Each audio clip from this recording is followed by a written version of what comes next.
আগে 21শে জানুয়ারি আইএসএফ এর প্রতিষ্ঠাতা দিবস পালিত হয়েছিল, সেখানে নওশাদ সিদ্দিকীর সাথে আব্বাস সিদ্দিককে দেখা গেছিল। কেন আইএসএফ কি থাকছে না?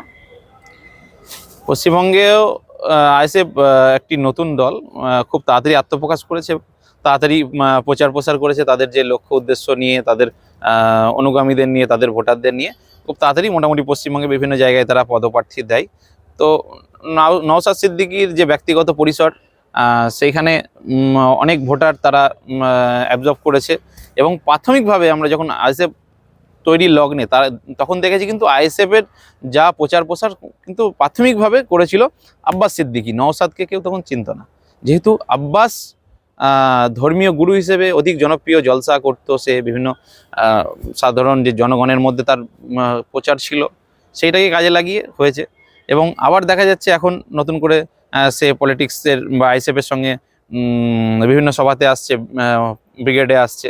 তো এখানে নতুন কিছু নেই। আইএসএফের তাদের এটা ইন্টারনাল বিষয়, কি কাকে তারা প্রজেক্ট করবে, কাকে দিয়ে প্রচার করবে। সব দলই চায় তাদের যে জনপ্রিয় মুখ আছে সেই তাকে দিয়ে কিছু ভোট জোগাড় করার, তাকে দিয়ে ফ্যান ফলোয়ার্স বাড়ানোর, তাদের যে বিভিন্ন কর্মসূচি আছে এগুলো করার। তো আইএসএফ যাবে কি যাবে না তার উপর আব্বাস সিদ্দিকীর এই আশা এটা নির্ভর করে না।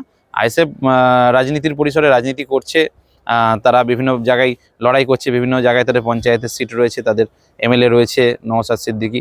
তো পলিটিক্স করার অধিকার সবাই আছে, বিলীন হয়ে যাওয়ার কোনো বিষয় নেই। আইএসএফ তাদের মতো কাজ করবে এবং বিরোধীদের সঙ্গে এখন কংগ্রেস বা সিপিএমের থেকে তো ভালো পজিশনে আছে আমার মনে হয় আইএসএফ। তাদের যা ভোট আছে বিভিন্ন জায়গায়, আইএসএফ যদি দাঁড়ায়, আইএসএফ বেশি ভোট পাচ্ছে।